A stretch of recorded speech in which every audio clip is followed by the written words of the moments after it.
기도하겠습니다. 하나님, 오늘 찬양을 통하여 영광 받으신 줄 믿습니다. 세상 소망이 끊어지면 하늘의 소망이 이어지는 줄로 믿습니다. 하나님, 오늘 말씀을 통하여서 세상 소망이 끊어지는 것으로 절망하는 것이 아니라 오히려 하나님의 소망이 새롭게 부어지는 것을 경험하는 시간이 되게 하여 주옵소서. 이 시간 우리뿐만 아니라 유튜브를 통해서 예배하는 그들에게도 같은 은혜 주시고 함께 예배할 수 있는 은혜를 입혀 주옵소서. 오늘도 말씀 가운데 거하신 예수님 이름으로 기도했습니다. 아멘. 오늘 여러분과 함께 나눌 말씀은요, 너희 중 하나가 나를 팔리라.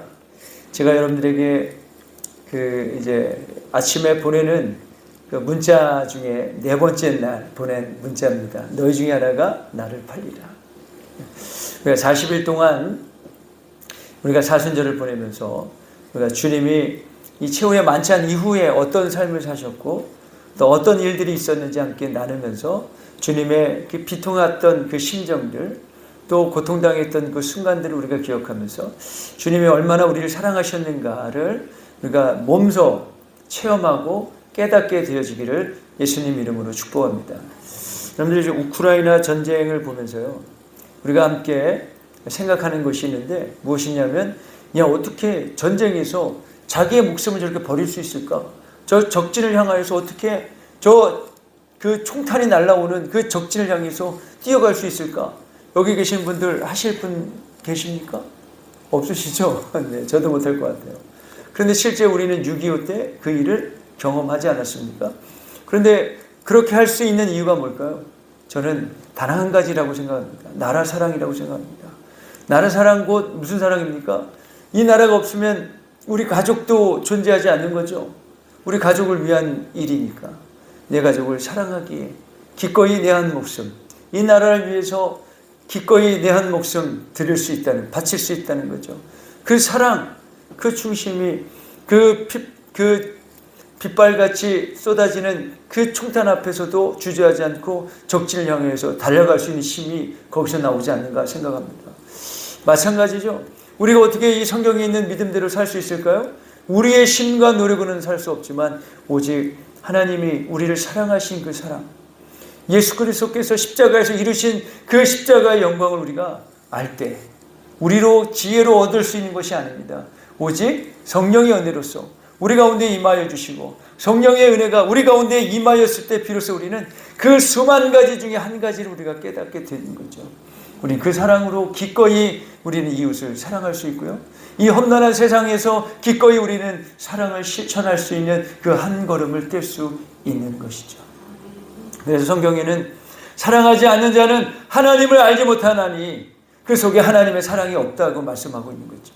우리가 하나님을 사랑하지 하나님이 우리를 사랑하셨던 그 사랑의 마음이 우리 가운데 없으면 우리는 이웃을 결코 용납할 수가 없고 결코 사랑할 수 없고 결코 이해할 수도 없다는 사실을 우리는 마주한다는 것이죠.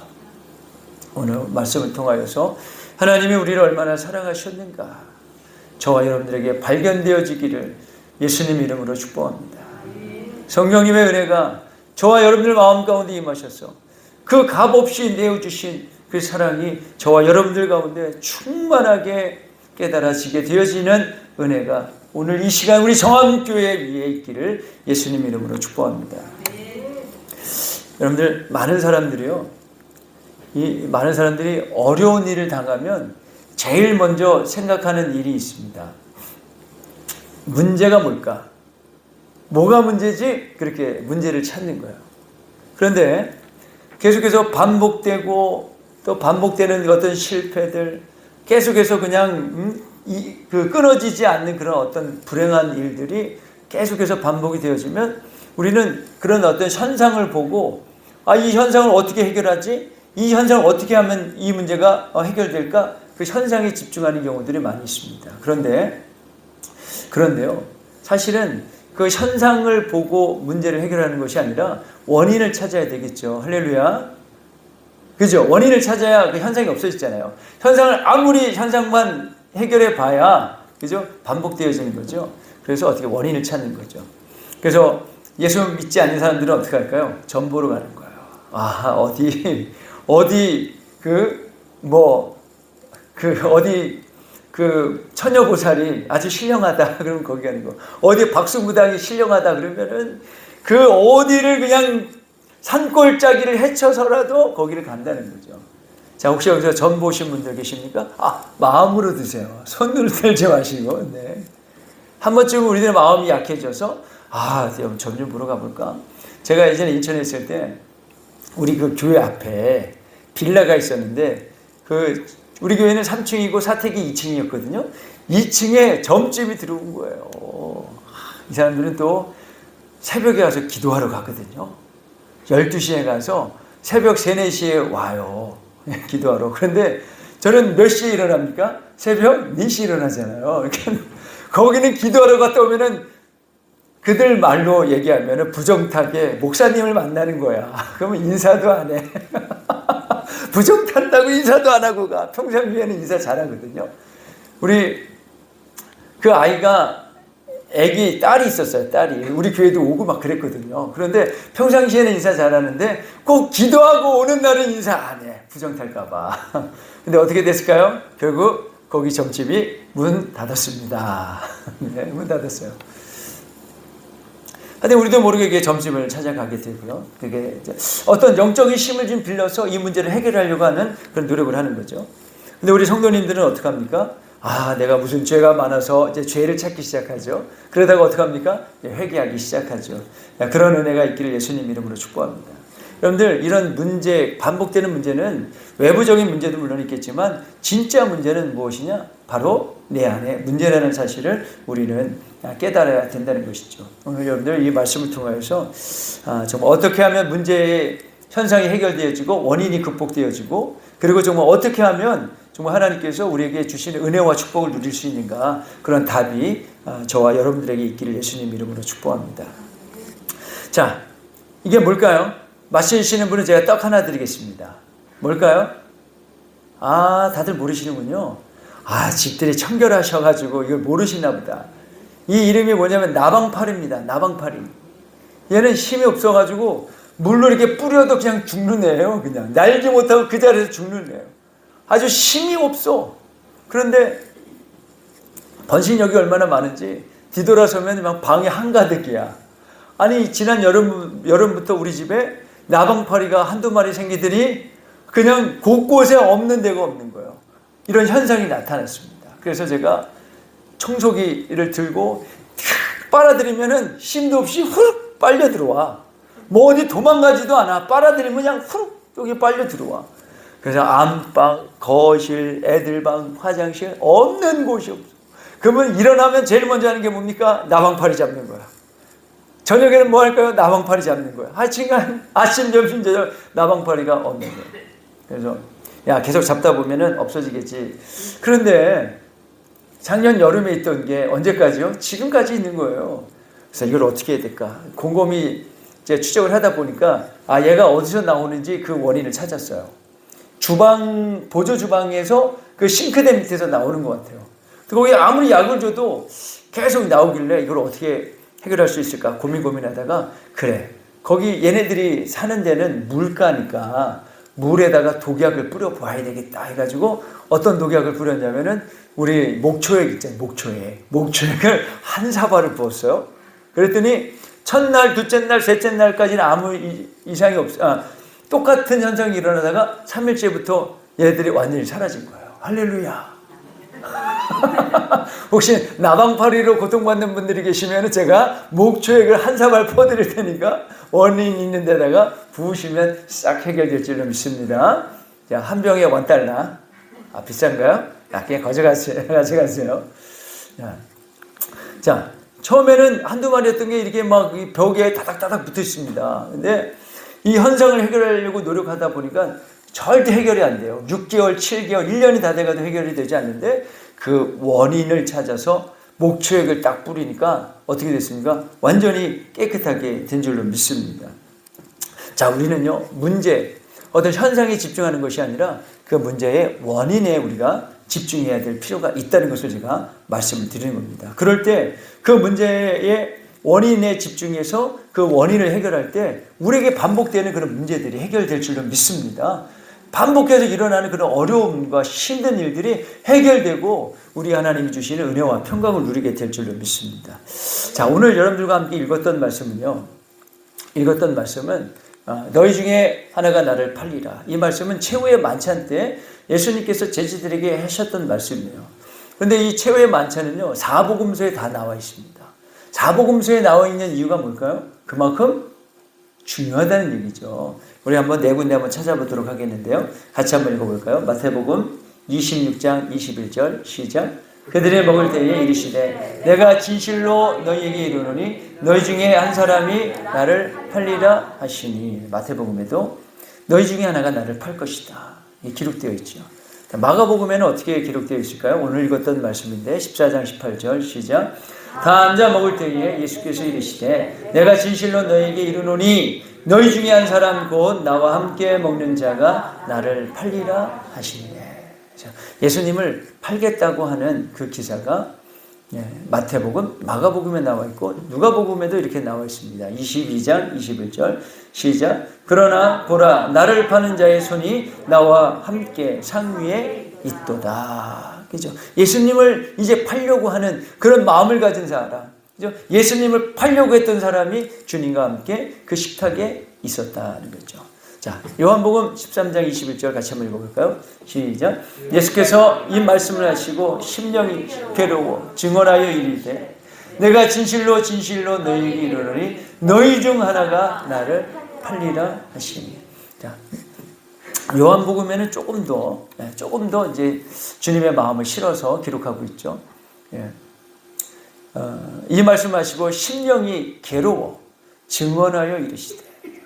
주님이 이 상황이 그냥 막연하게 마주한 것이 아니라는 거죠.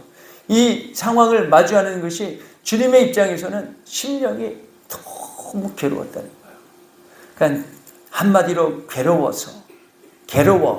증언하여 이르시되, 그러면서 어떻게 얘기하셨냐? 진실로 거듭 얘기했다는 얘기는 너무나 중요하고 그만큼 그분의 마음을 담았다, 그런 내용이죠. 그 내용이 뭡니까? 너희 중에 하나가 나를 팔리라. 그렇죠? 자, 그런데요, 예수님을 파는 것만 있었던 것이 아니라 무슨 문제가 있었습니까?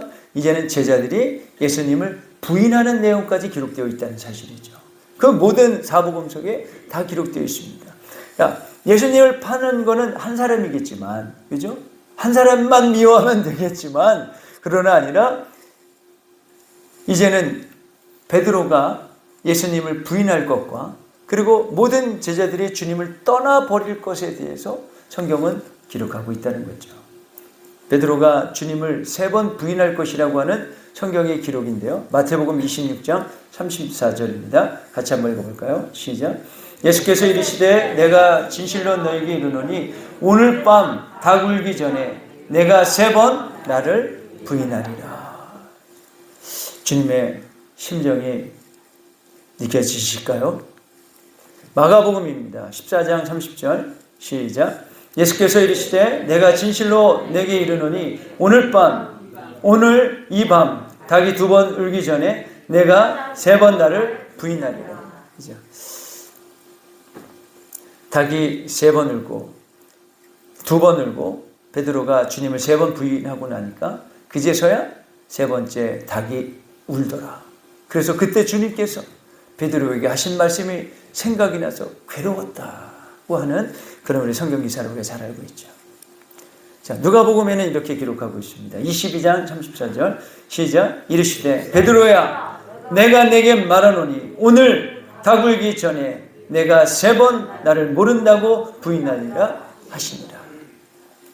주님의 마음이 얼마나 비통하셨는지 우리 제자들도 그것을 알았기에 이 성경을 기록한 그 기자들이 기록하고 있는 거죠. 마지막으로 요한복음입니다. 13장 38절 시작. 예수께서 대답하시되 내가 나를 위하여 내 목숨을 버리겠느냐? 내가 진실로 진실로 내게 이르노니 닭 울기 전에 내가 3번 나를 부인하리라. 주님은 알고 계셨죠. 제자들이 부인할 것을 정확하게 알고 계셨어요. 그리고 다 흩어질 것이라는 것도 잘 알고 계셨습니다. 그리고 가룟 유다가 자신을 팔 것이라는 사실도 알고 계셨다는 거죠. 사랑하는 우리 정학교회 성도님, 여러분들은 어떻습니까? 친구에게 그런 배신을 당하거나 버림당하거나 또는 실망을 크게 해본 적이 있지 않습니까? 어떠신가요? 지금 생각해 보라고 하니까 갑자기 생각은 안 나시겠죠? 아마 분명히 있을 겁니다. 오래전에 우리 딸아이가 울면서 속상해한 적이 있어요. 그대가 초등학교 3학년, 4학년 때였나 그랬을 거예요. 우리 딸은 친구들을 너무 사랑했어요. 너무 좋아했어요. 그래서 학교에서 친구들과 왔습니다. 아빠. 왜? 이렇게. 친구들이 무슨 율동을 해야 되는데 율동한 연습할 데가 없다는 거예요. 음악도 크게 틀고 또 와서 넓게 막 춤을 춰야 되니까 할 데가 없으니까 우리 교회만큼 좋은 데가 없잖아요. 어때? 해도 돼? 해. 괜찮아. 친구 다 오라 그래. 뭐 장소만 빌려줘요? 먹는 것도 해주죠. 음악을 크게 틀고 넓은 자리에서 춤도 추고 잘했습니다. 그렇게 한 2번인가 했나요? 그러고 나서 이 친구들이 우리 딸을 팽했어요. 자기의 소기의 목적을 다 이루고 나니까 이제 쓸모가 없어진 거죠. 그래서 그 일로 인해서 배신을 당한 거죠. 크게 실망을 한 거죠. 그러면서 딸이 그런 말을 합니다. 쟤들하고 다시는 안 놀아. 그 말이 이해가 갑니까 안 갑니까? 충분히 이해가죠. 그 상실감과 또 상처의 마음은 정말 충분히 이해가 갑니다. 그래서 우리 딸의 마음이 얼마나 아팠을까? 그 마음이 생각해보면 정말 충분히 이해갑니다. 우리들도요, 친구들에게 어때요? 그 배신당한 그런 상처받은 그런 경험들이 한 번씩은 다 있을 겁니다. 그런데 보통은 그래서 사람들이 어떻게 하죠? 그래서 이제 그 상처로 인해서 심리 치료를 받아야 할 경우들이 있습니다. 너무 심각해서. 그럴 경우에는 어떻게 관계를 끊는 것이 맞습니다. 그런데 여러분들 우리가 기억해야 될 것은 뭐냐면은 사실 관계를 끊어야 될 정도의 그 마음이 상처를 입고 심리 치료를 받아야 될 정도의 상처는 사실 우리들 가운데 인생을 살아봐야 거의 없습니다. 거의 없어요. 대부분 뭐냐? 자비를 베푸는 것이 필요하다는 것이죠. 사실 우리가 당한 상처 지나고 나면 아무것도 아니에요, 사실. 그 당시는 되게 심각했지만 지나고 나면 기억도 안 나. 여러분들 배신당한 거나 상처당한 거나 버림받은 기억이 있습니까? 하면 별로 생각이 안 나잖아요. 그러니까 아무 일도 아니라는 거야. 그 당시는 심각했을지 몰라도 심리 치료를 받을 정도로 아주 그냥 무거운 일은 아니다. 거죠. 그런 일이 있으면 혹시 그냥 관계를 끊는 것이 옳다. 그건 제가 말씀드리고 싶습니다. 그래도 용서해야 돼요. 이렇게 말씀하고 싶지 않습니다. 그럼 끊는 게 맞아요. 마음이 진정이 되고 마음에 힘이 생기고 사랑의 힘이 생겼을 때 그때는 이제 한번 마주할 필요는 있겠지만 관계를 끊는 건 맞습니다. 그런데 대다수 일은 무엇일까요? 자비를 베푸는 것이 맞다고 저는 생각이 되어집니다. 저도요, 얼마 전에 있었던 일인데 친구에게 큰 실망감을 느낀 적이 있습니다. 제가 주도해서 여행을 잘 갔다 왔습니다. 갔다 왔는데 저는 성심을 다해서 섬겼습니다. 정말 내 돈 들여서 가면서까지 했고요. 하여튼 내가 할 수 있는, 내가 이 작은 지식으로 할 수 있는 모든 노력과 수고로 해서 했는데 결과로는 내가 어떤 이익을 위해서 거짓말을 했다는 이야기를 제가 들었어요. 그 얘기를 딱 듣는데 제 마음이나 여러분들의 마음이나 똑같아요. 피가 거꾸로 솟는 거예요. 이걸 어떻게 해야 되나? 누구야? 야, 이건 누구야? 진상조사위원회를 꾸려서 이거는 진실을 밝혀야 돼. 왜냐면 나는 정말 어떤 거 하나도 거짓이 없었기 때문에 그것만큼은 내가 해야 되겠다. 이렇게 생각을 했어요. 그런데 계속해서 생각을 하다 보니까 그 사람이 과연 왜 그렇게 했을까? 왜 그런 말을 했을까? 혹시 잘못된 정보를 갖고 그러진 않았을까? 하는 그런 생각이 좀 들었어요. 저도 누군가를 오해했을 때 나중에 들어보니까 그랬어? 진작 얘기하지. 그랬던 경험들이 있어가지고 갑자기 막 분노가 치밀었다가 그 사람이 왜 그랬을까? 한번 그분의 입장에서 한번 생각해 보기 시작했어요. 하다 보니까 다른 사람들 이야기를 듣다 보니까 이 사람은 사실을 들었겠다. 그러니까 그 사실이 잘못된 정보를 통해서 얻은 것도 사실이죠. 거짓말하는 것이 아니라 그러니까 잘못된 정보로 통해서 그러니까 잘못된 정보로 그를 믿었겠다는 그런 생각이 들어서 제가 그분에게 찾아갔죠. 찾아가서 아니 목사님 왜 그런 말씀 하셨습니까? 나는 이렇게 다 해서 한 건데 만약에 이 사실에 대해서 알고 싶으면 다 하시고 혹시 내가 개인적인 이익을 구했다면 내가 모든 것 다 걸겠습니다. 다 걸겠습니다. 이상하냐? 뭐 정치인도 아닌데. 네. 그렇게 했어요. 그러니까 그분도 얘기하다 보니까 목사님도 내가 알았던 정보도 내가 했던 일도 오해가 있었겠구나 하는 그런 마음을 갖고 그 오해가 풀어졌던 거예요. 할렐루야. 저는 그때 정말 이 사람하고는 도저히 관계하면 안 되겠구나 그런 생각을 했는데 나중에 그 배신당했던 상실당했던 것들을 갖고 풀어보니까 오히려 좋은 관계가 됐던 것을 보게 된 거죠. 그러니까 우리는 어떤 그 관계를 끊는 것이 아니라 우리가 자비를 베푸는 그런 그 일들을 우리가 아주 필요하다는 것을 말씀드립니다. 자, 우리가 오늘 최후의 만찬 때 주님이 누구에게요? 가룟 유다에게 제자들에게 버림을 받고 팔린다는 것을 주님이 아셨지만 주님은 그 상황에서 무슨 일을 하셨냐? 은혜를 베푸신 줄로 믿습니다. 여러분들 가룟 유다 분명히 예수님이 팔 거라는 사실을 알고 있었어요. 그런데 어떻게 했습니까? 그 만찬 자리에 누굴 불렀습니까? 가룟 유다를 주님께서 부르셨어요. 그러고 나서 여러분들 그 만찬 자리에서 가장 상석이 어딘지 아십니까? 가장 고귀한 자리가 어딘지 아십니까? VIP 옆에 앉는 거예요. 왼편에 앉는 거예요. 그 왼편에 누구를 앉혔습니까? 바로 가룟 유다를 앉혀주셨어요.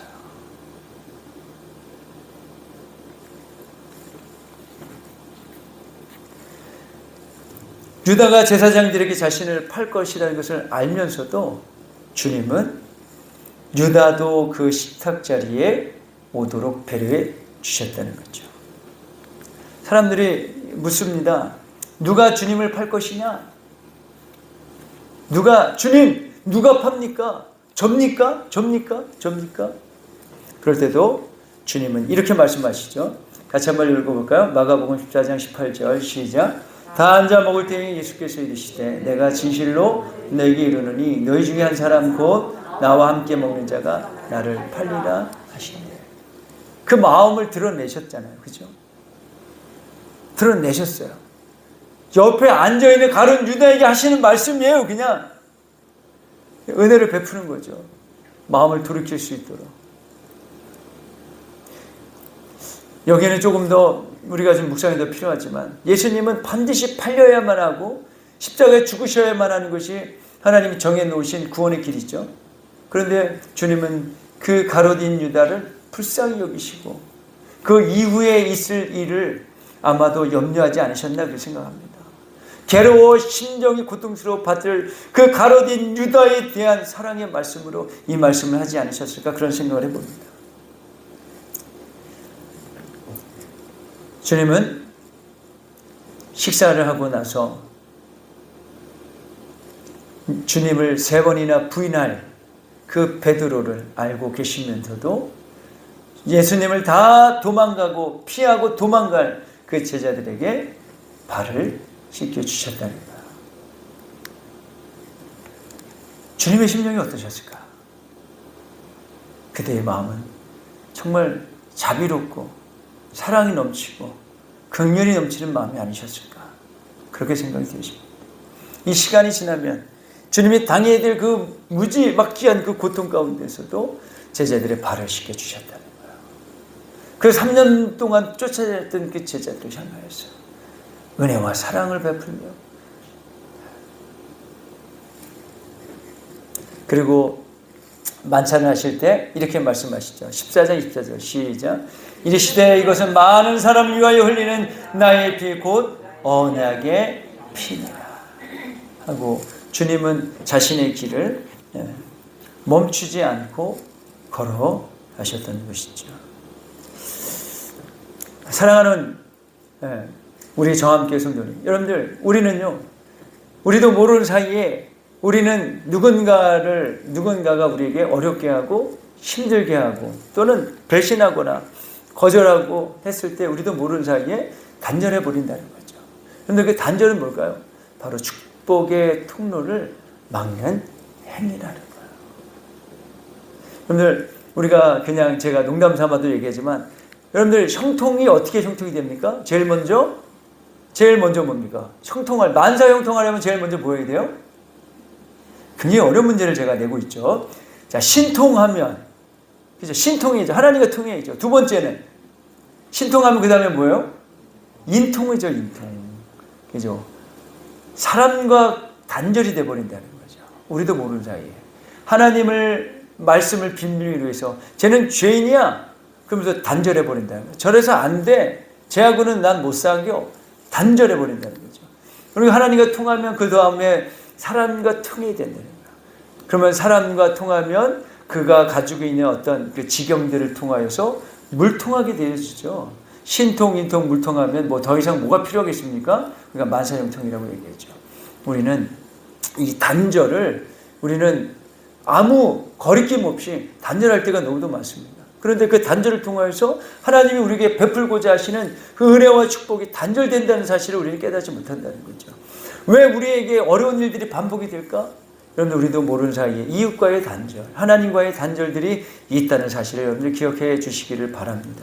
그래서 우리는 해야 될 것이 있는데 무엇을 해야 되느냐? 그것은 바로 우리에게 용서를 구하는 이들이 있습니다. 우리에게 손을 내미는 이들이 있어요.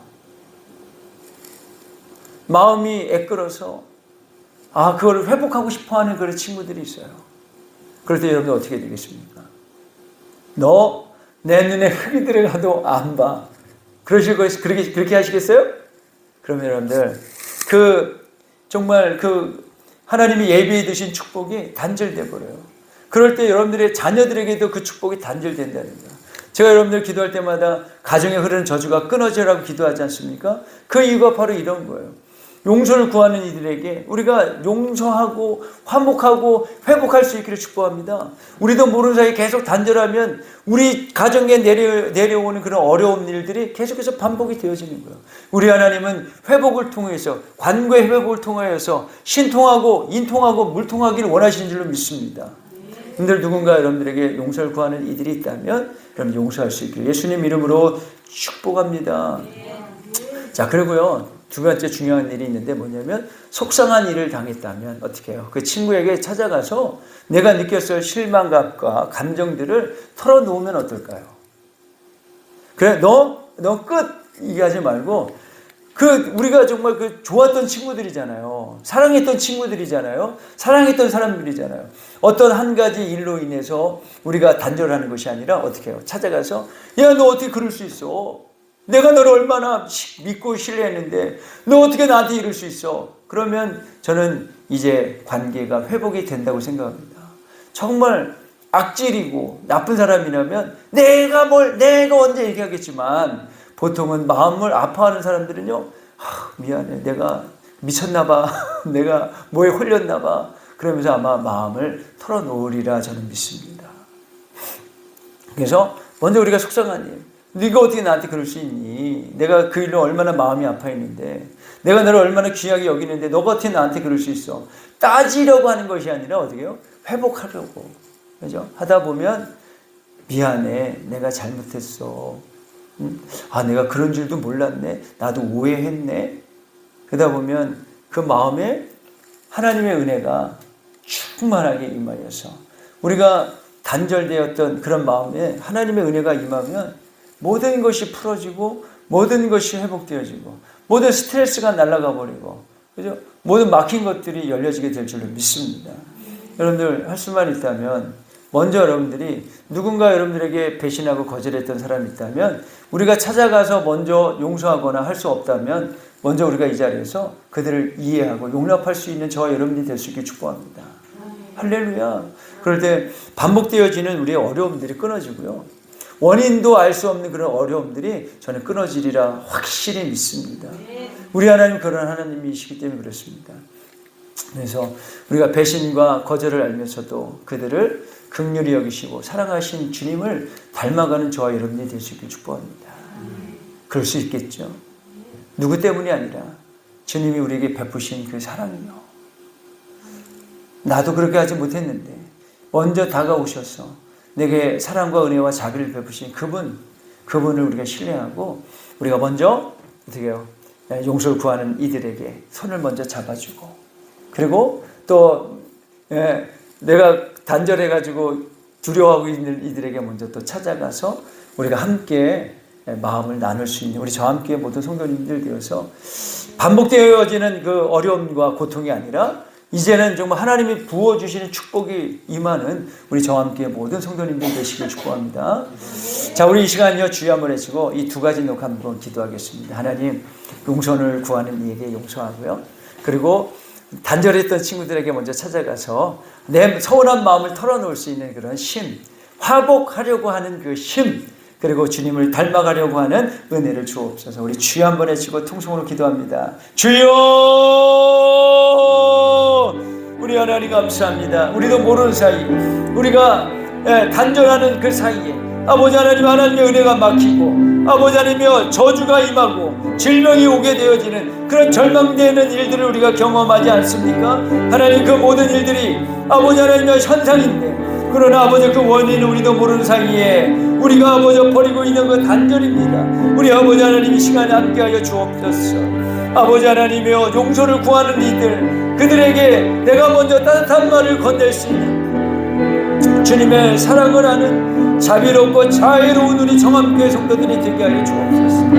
그리고 이제 단절됐던 그런 사람들에게 우리가 찾아가서 그때 서운했던 마음들, 그때 아버지와 속상했던 마음들, 내가 너를 얼마나 귀하게 여기고 사랑했던 그런 마음들을 쏟아놓고 아버지여 이제 회복하기를 힘쓰는 우리 믿음의 성도들 되어지도록 은혜를 부어 주옵소서. 우리가 알 수 없지만 먼저 하나님이 우리를 사랑해 주셨는 그 사랑으로 힘을 얻고 먼저 사랑을 베푸는, 먼저 용서를 베푸는 우리 믿음의 정함교회 성도들이 다 되어지도록 하나님이 사순절에 은혜를 베풀어 주시옵소서. 그래서 모든 저주가 끊어질지어다, 모든 막힘이 끊어질지어다, 하나님의 은혜가 임할지어다, 축복의 통로가 임할지어다, 믿음의 통로가 되어질지어다. 우리 하나님 너무 감사하고 너무 감사하고 귀한 은혜 가운데 순종하게 하여 주옵소서. 주님, 우리 하나님 감사합니다. 먼저 용서를 구하는 이들의 손을 잡을 수 있는 은혜의 마음을 주시고 단절됐던 이들과 함께 우리가 그들을 사랑했던 마음들, 그 당시에 속상했던 마음들을 풀어놓음으로써 모든 끊어졌던 관계가 회복되어지도록 역사하여 주옵소서. 그래서 우리 주님이 베푸셨던 그 사랑을 닮아가는 우리 믿음의 저함교회 모든 성도들, 또 함께 예배하는 모든 성도들 되게 하여 주옵소서. 예수님 이름으로 기도했습니다. 아멘.